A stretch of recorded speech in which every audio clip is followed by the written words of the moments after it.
Sleep is very unique in how you hear how good it is and then continue to sleep like 4 hours.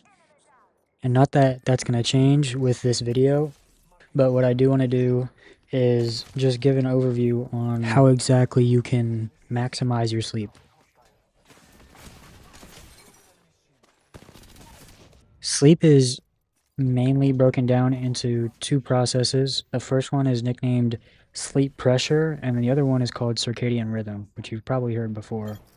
Well, let's start with sleep pressure. It's controlled by adenosine, and you can almost think of it the same way you think of, like some type of bar in a video game.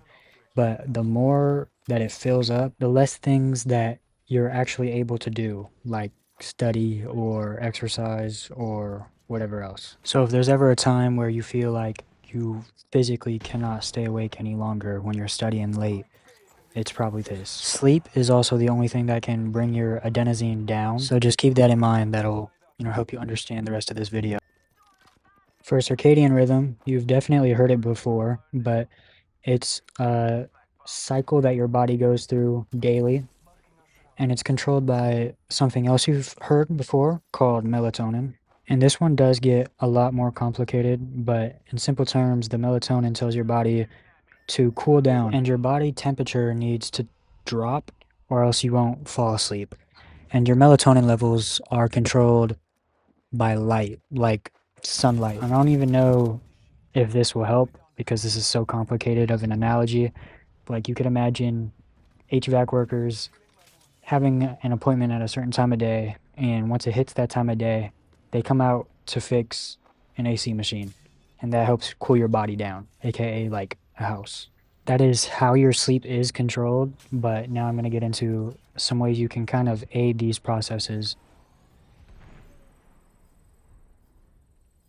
So, staying on the topic of melatonin and the circadian rhythm, you can help your body temperature go down, which is what your melatonin and the circadian rhythm is supposed to do, but you can intervene. A way to just completely alter your body temperature right before bed is actually to take a warm shower or a bath. It's called vasodilation. But all you need to know is that when you take a warm shower or bath, it helps the inside of your body cool down, which will help you go to bed quicker because it's doing exactly what melatonin should do, which is lowering your body temperature. Anything that really takes energy to do will build up adenosine. So it could be like talking to people, it could be mental, like if you're playing chess or studying a lot, it could be physical, like exercising a lot. Any of these things that make you tired build up they all build up adenosine, which helps you fall asleep. So you want a lot of it. It just matters when you do those things because like I said earlier, you don't want to exercise too close to bed because that'll raise your body temperature and that's not good. Another example is like you want to study, but you don't want to study too close to bed using like a computer because then there's blue light. And I feel like by this point, everyone knows you can't look at a screen for too long right before bed or else that's not good for your sleep either. But you do want to do these things. You just want to space them out so that you have time before bed, but you're not doing them.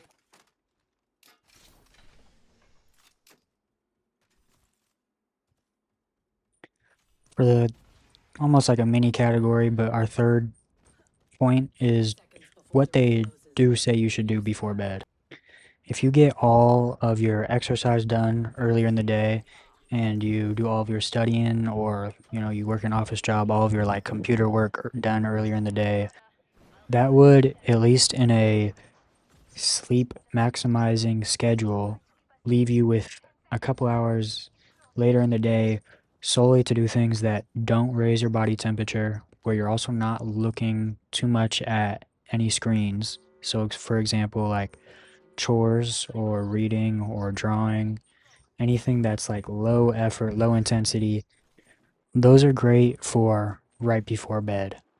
This also pairs perfectly with another thing that they say to do, which is building a bedtime routine. And, They say it should be at least 30 to 45 minutes, but if you add a warm shower plus a couple chores, maybe reading or drawing or whatnot, you have, basically an hour worth of things that you can do right before bed that should help you go to bed quicker.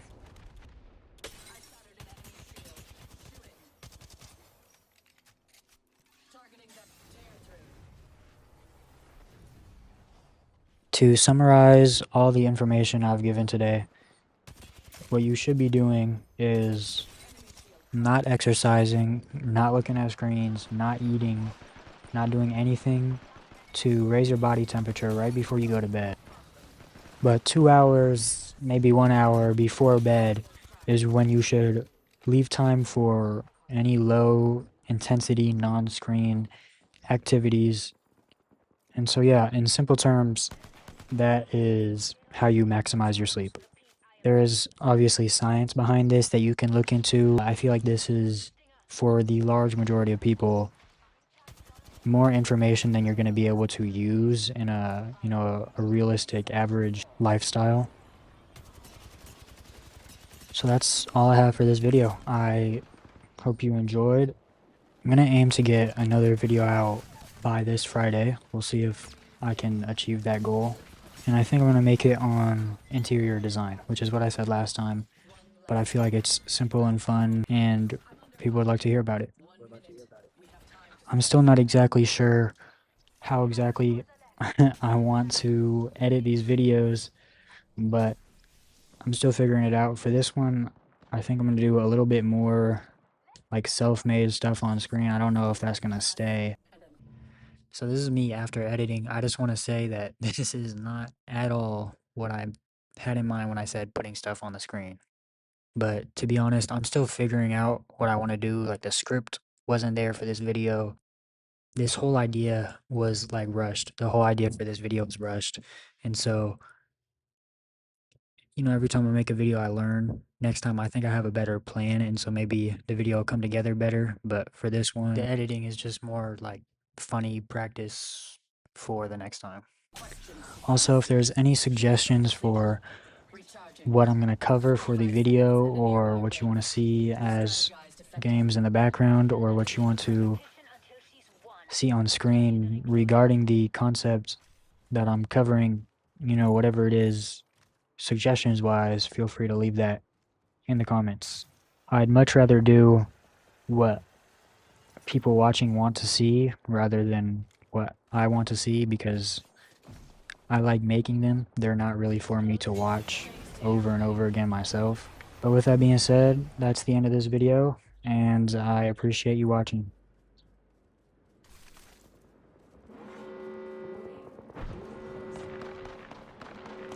Enemy far. Don't let them slip away.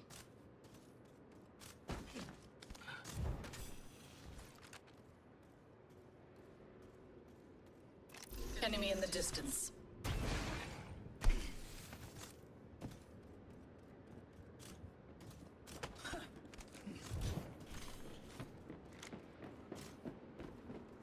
Our target is here.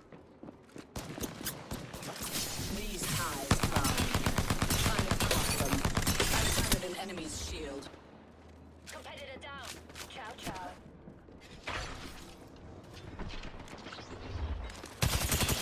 Enemy shield cracked. Opponent wiped out. I'm under fire. Enemy shield cracked.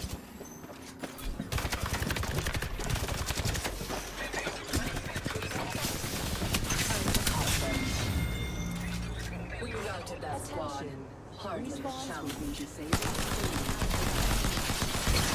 them off and take the win. A night meeting. Escaped fall gas.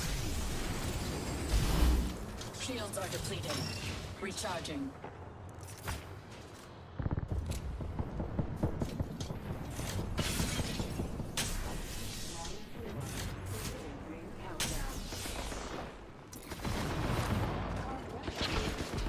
Smashing opponents. Okay, looking at me. Incoming stinger.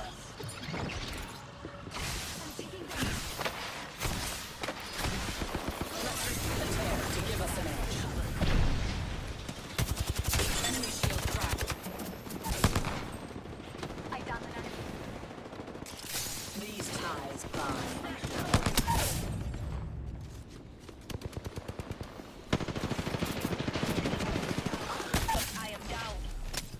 enemy falls.